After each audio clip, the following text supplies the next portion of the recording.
पिछली क्लास में हमने भारत की अंतरराष्ट्रीय सीमाएं पढ़ी थी, तो आज उन सीमाओं को व्यवस्थित रूप से एक एक करके हम बारी बारी से पढ़ेंगे। बहुत ही शानदार सा टॉपिक है। तो सबसे पहले भारत पाक सीमा। भारत पाक सीमा। तो पहला पॉइंट इसमें यह बनता है कि भारत पाक सीमा का निर्धारण कब होता है। भारत पाक सीमा का निर्धारण होता है 17 अगस्त 1947। निर्धारण कब होता है? 17 अगस्त 1947 को एक कमीशन बनता है। कमीशन, और उस कमीशन का नाम है रेड क्लिफ आयोग।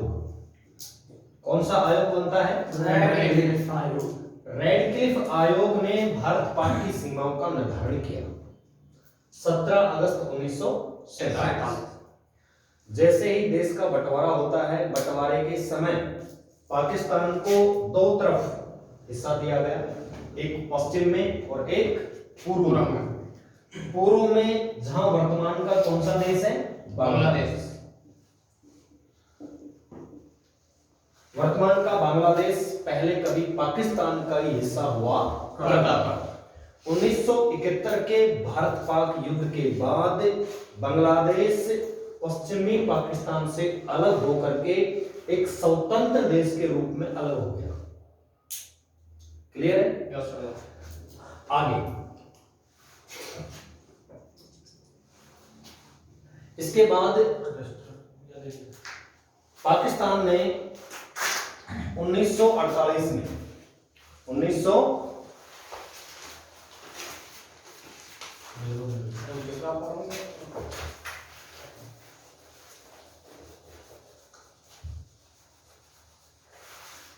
इधर ध्यान दें आप।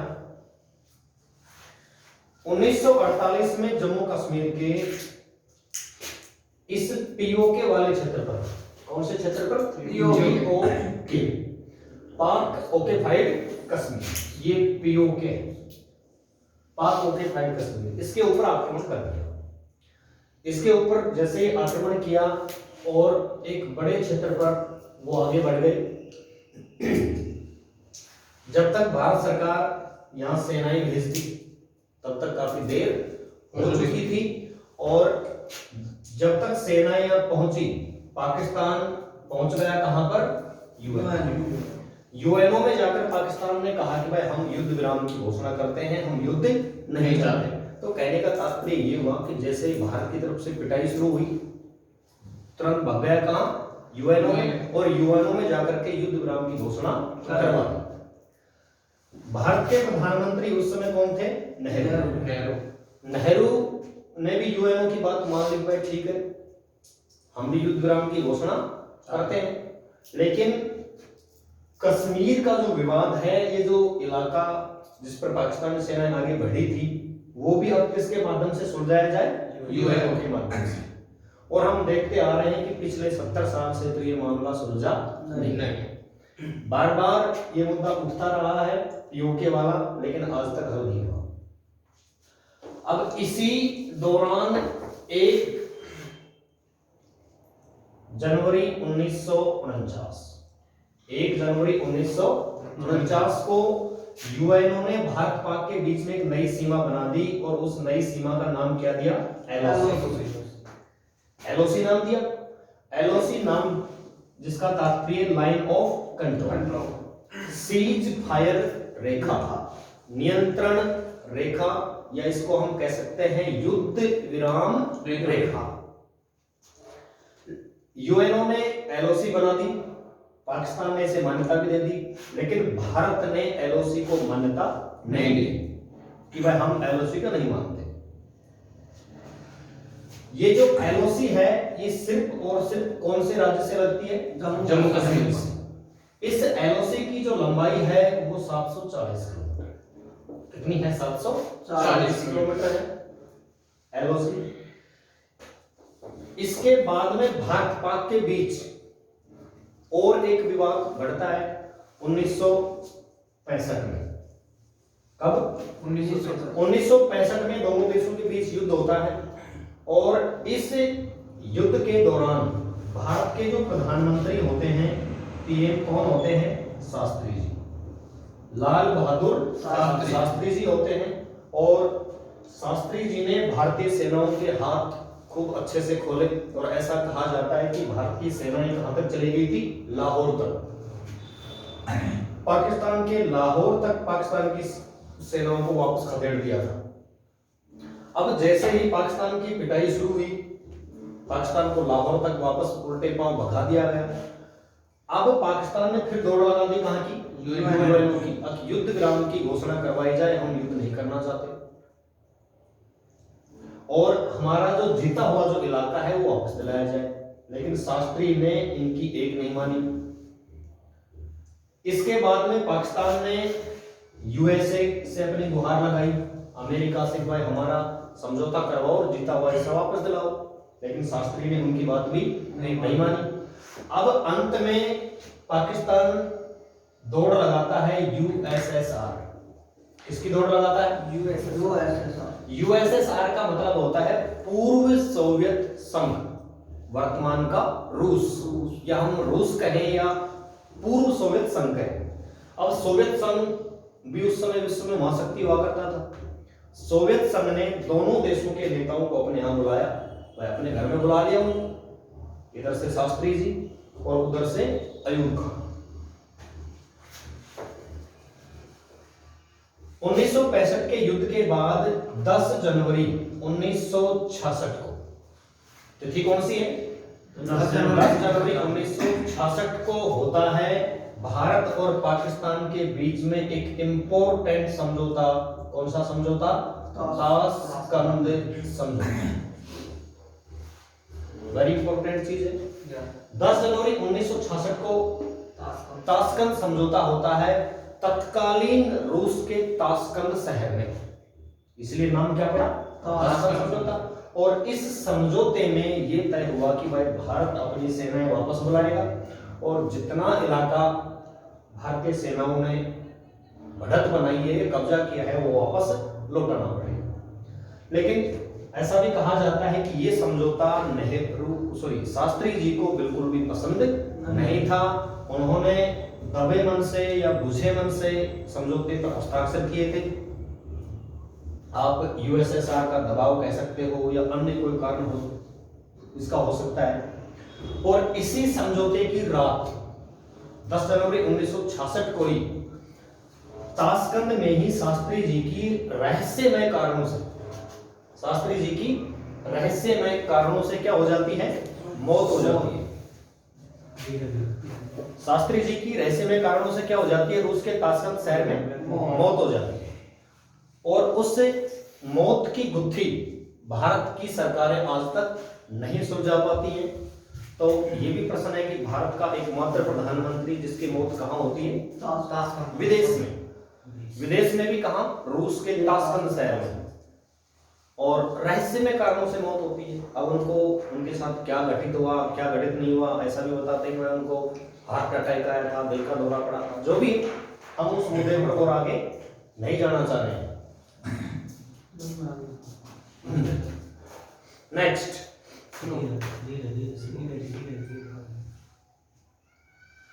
हाँ, अब आप आगे ध्यान दें।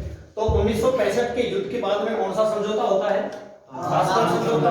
तिथि क्या है? 10 जनवरी 1966। अब पाकिस्तान दो मोर्चों पर हारने के बाद में फिर से 1971 में एक बार फिर भारत पाक युद्ध होता है। कब होता है? 1971। इस बार पाकिस्तान ने दो तरफ से भारत पर आक्रमण किया।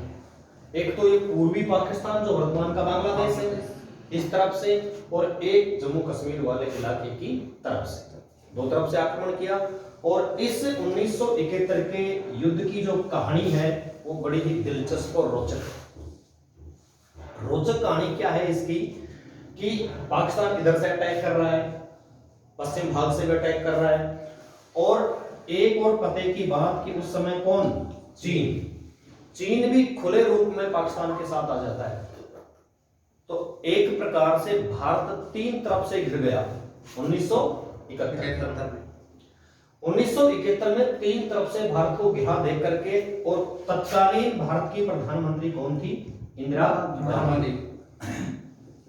इंदिरा गांधी भारत की प्रधानमंत्री हुआ करती थी 1971 के समय। अब इंदिरा गांधी ने विदेशी मदद के लिए इधर उधर प्रयास किए, और सबसे पहले वो मदद के लिए पहुंच गई कहां पर? यूएसए पहुंची, लेकिन तत्कालीन यूएसए के राष्ट्रपति ने इंदिरा गांधी को निराश किया और कोई मदद नहीं दी। ये भी कहा जाता है कि यूएसए ने भी पाकिस्तान और चीन के साथ युद्ध में आने की घोषणा कर दी। तो एक प्रकार से एक और बड़ी मुसीबत भारत के सामने उसमें फंस गई। अब विश्व की महाशक्ति भी किधर आ रहा है? पाकिस्तान और चीन के साथ आ रहा है। और यूएसए के बारे में तो ये भी कहा जाता है कि उसने प्रशांत महासागर के रास्ते से बंगाल की खाड़ी की तरफ अपना एक युद्धपोत भी भेज दिया। ऐसा हमें गुरुजियों ने बताया है, जिन लोगों से हम पढ़े हुए हैं। अब इस स्थिति में भारत एक प्रकार से चक्रव्यूह में फंस गया। अब इस स्थिति से निकला जाए तो कैसे निकला जाए? उस समय भारत और यूएसएसआर के यानी रूस के रिश्ते कुछ अच्छे नहीं थे, लेकिन इंदिरा गांधी ने फिर भी एक बार रूस में जाकर के मदद मांगने का क्या किया? निश्चय किया कि चलो एक बार रूस जाकर आते हैं और मनाही तो करेगा। जैसे हम भी कई बार किसी व्यक्ति से कोई चीज मांगनी होती थी, यार वो मना करेगा, चलिए मांग तो लेते हैं, मनाही तो करेगा। इंदिरा गांधी यूएसएसआर पहुंच गई, और यूएसएसआर पहुंची, सोवियत संघ में पहुंची, तो इंदिरा गांधी का जोरदार स्वागत किया गया रेड कारपेट के ऊपर फुल गर्मजोशी के साथ। तो इंदिरा गांधी समझ गई कि यहाँ दाल गलने वाली है, मदद मिलेगी यहां से। और अगले ही दिन यूएसएसआर ने एक स्टेटमेंट जारी किया, सोवियत संघ ने, कि हम भारत को खुले रूप में साथ दे रहे हैं, हम भारत के साथ हैं। अगर अमेरिका पाकिस्तान और चीन की तरफ से भारत के ऊपर अटैक करने के लिए जा रहा है, तो उसको तो हम प्रशांत महासागर में ही देख लेंगे, क्योंकि प्रशांत महासागर इधर चीन, और चीन से ऊपर कौन सा देश पड़ता है? रूस। भाई इस तरह से देखें तो ये चाइना है, चाइना से थोड़ा ऊपर ये मंगोलिया है, फिर बाकी का पूरा ये जो एशिया का बड़ा हिस्सा है, ये किसका है? रूस का है। और विश्व मानचित्र पर हम ग्लोब के संदर्भ में देखें तो अमेरिका पड़ता है यहाँ पर, इस तरह से। तो ये हिंद महासागर यहाँ खत्म हो जाता है, इधर ये कौन सा महासागर शुरू हो जाता है? प्रशांत। बोलो यूएसए को हम प्रशांत महासागर में रोक लेंगे वहीं पर, और रूस की और चीन की सीमाएं लगती हैं, तो इसको बोलो हम यहां देख लेते हैं। रूस ने जैसे ही ये लाइन अगले दिन कही, तो यूएसए दबे पांव अपने रास्ते, वो दुम दबा करके वापस अपने देश, और रूस का साथ देखते ही चीन भी वापस अपने देश। और इस स्थिति में बचा कौन? अब पाकिस्तान बचा। अब पाकिस्तान की भारत ने जमकर के पिटाई की दोनों मोर्चों पर, पूर्व में भी और पश्चिम में भी, और इतनी जबरदस्त पिटाई कर दी कि पाकिस्तान का पूर्वी हिस्सा पाकिस्तान से क्या हो गया? अलग। 1971 में एक नया देश विश्व के मानचित्र पर उभर कर आया, जिसका नाम क्या है? बांग्लादेश बना। पाकिस्तान की एक प्रकार से कमर तोड़ दी, और तत्कालीन पाकिस्तान के सेनाध्यक्ष ने वर्तमान बांग्लादेश की राजधानी जो ढाका है, ढाका में 90,000 सैनिकों के साथ आत्मसमर्पण कर दिया। तो आप कह सकते हैं कि इंदिरा गांधी की कितनी बड़ी जीत थी, जबरदस्त जीत थी। और उस समय विपक्षी जो पार्टियां हुआ करती थी, उसके बाद में भारत के प्रधानमंत्री अटल बिहारी जी ने भी संसद में इनको कहा था कि ये तो साक्षात दुर्गा का अवतार। ऐसी स्थिति में इन्होंने देश को बचाया है। इस चक्रव्यूह से अगर कोई देश को निकाल सकती है तो वो कौन है? इंदिरा गांधी। इसलिए इन्हें साक्षात दुर्गा का रूप बताया भारत के पूर्व प्रधानमंत्री अटल बिहारी वाजपेयी ने। अब पाकिस्तान के दो टुकड़े हो लिए। अब दो टुकड़े होते ही अब एक और समझौता होता है। भाई पिटने वाला आदमी में समझौता तो करता है ना। अब समझौता होता है 3 जुलाई 1972 को। 3 जुलाई 1972। समझौता कहां होता है? शिमला। समझौता कहां हो रहा है? शिमला। शिमला कहां है? हिमाचल प्रदेश की राजधानी। 3 जुलाई 1972 को शिमला समझौता होता है। और शिमला समझौता किन नेताओं के बीच होता है? भारत की तरफ से तो प्रधानमंत्री इंदिरा गांधी और पाकिस्तान के प्रधानमंत्री उस समय होते हैं जुल्फिकार अली भुट्टो। नाम भी कितना प्यारा सा है, जुल्फिकार अली भुट्टो और इंदिरा गांधी के बीच कौन सा समझौता होता है? शिमला समझौता होता है। और इसी शिमला समझौते के तहत जो 1 जनवरी 1949 में किसका निर्धारण हुआ था? एलओसी का निर्धारण हुआ था ना, यूएनओ ने बनाई थी। उस यूएनओ द्वारा बनाई गई बाउंड्री को, सीमा रेखा को दोनों देशों ने क्या दे दी? मान्यता। दोनों देशों ने मान्यता दे दी।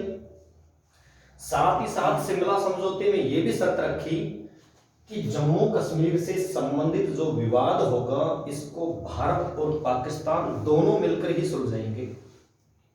भारत पाकिस्तान दोनों मिलकर ही सुलझाएंगे, किसी तीसरे को पंच बिल्कुल भी नहीं बनाएंगे। ये शिमला समझौते की शर्तें हैं। इसलिए तो कई बार अब अमेरिका आदि देशों के ये राष्ट्रपति बीच बीच में बोलते रहते हैं, जैसे ट्रंप ने भी कहा था कि भारत चाहे तो हम कश्मीर मुद्दे पर बात कर सकते हैं, यानी कि उसकी पंच बनने की पूरी पूरी इच्छा थी। अगर भारत पाकिस्तान का समझौता मैं करवा दूं कश्मीर का, लेकिन भारत के विदेश मंत्रालय ने एक लाइन जारी की कि कश्मीर मुद्दे पर किसी को भी पंच नहीं बनाया जाएगा। और उस समय अभी पिछले जो मोदी सरकार थी, इसमें विदेश मंत्री होती है सुषमा स्वराज। सुषमा स्वराज ने स्पष्ट कर दिया था कि कश्मीर मुद्दे पर किसी को भी चौधरी नहीं बनाएंगे।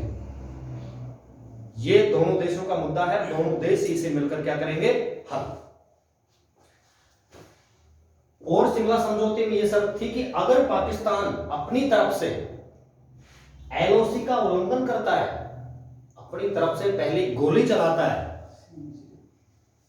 तो भारत इस पीओके को क्या कर लेगा? वापस ले लेगा। हम वापस अटैक कर देंगे तुम्हारे ऊपर। तो अपनी हद में रहना है पाकिस्तान को। ये भी बात कहां कही गई? शिमला समझौते। तो शिमला समझौता कुल मिलाकर के आपको समझ में आ गया। इसकी डेट आपको याद रखनी है, 3 जुलाई 1972। प्रधानमंत्री इंदिरा गांधी और पाक प्रधानमंत्री जुल्फिकार अली भुट्टो के बीच हिमाचल प्रदेश के शिमला में होता है।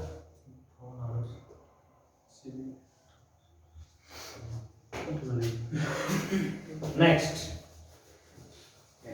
इसके अलावा भारत पाकिस्तान के बीच और क्या क्या विवाद रहा है? 1999 में बात कब की है? 1999 में भारत पाकिस्तान के बीच एक बार फिर युद्ध होता है, कारगिल का युद्ध। कौन सा युद्ध होता है? कारगिल। ये कारगिल युद्ध होता है 1999 में। और भारत के प्रधानमंत्री इस समय कौन होते हैं? अटल बिहारी वाजपेयी। कौन होते हैं? अटल बिहारी वाजपेयी। पाकिस्तान के प्रधानमंत्री इस समय होते हैं नवाज शरीफ। कौन से होते हैं? नवाज शरीफ। और पाकिस्तान की सेना के जो अध्यक्ष होते हैं उस समय वो होते हैं जनरल परवेज मुशर्रफ। कौन आ रहा है?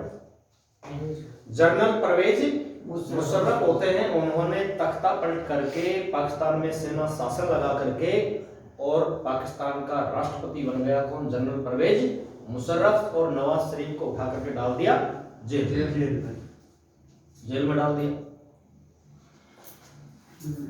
इस कारगिल युद्ध में भी भारत की बड़ी जीत होती है और पाकिस्तान को एक बार फिर हार झेलनी पड़ती है। और ऐसा भी बताते हैं कि परवेज मुशर्रफ ने ये तक कहा था कि मैं भारत के ऊपर परमाणु अटैक करने वाला हूं, परमाणु हमला करने वाला हूं। तो उसने किसी इंटरव्यू में बताया पिछले साल कि 1999 में कारगिल युद्ध के दौरान मुझे 7 दिन तक नींद नहीं आई। भाई इसका कारण क्या था? और कारण ये था कि मुझे भारत के ऊपर परमाणु हमला करना था। फिर मैं सोचता था कि अगर मैंने परमाणु हमला कर दिया तो भारत चुप थोड़ी बैठेगा, भारत भी करेगा और फिर पाकिस्तान का भी बड़ा नुकसान हो जाएगा। इसलिए मैं ये सोच रहा था करूं ना करूं, करूं ना करूं। और विशेष सूत्रों से यह भी पता चलता है कि तत्कालीन यूएस प्रेसिडेंट को फोन करके या यूएस विदेश मंत्री को फोन करके परवेज मुशर्रफ ने यह कहा था कि भाई अटल बिहारी वाजपेयी जी से कह देना कि भारत के ऊपर हम परमाणु हमला करने वाले हैं।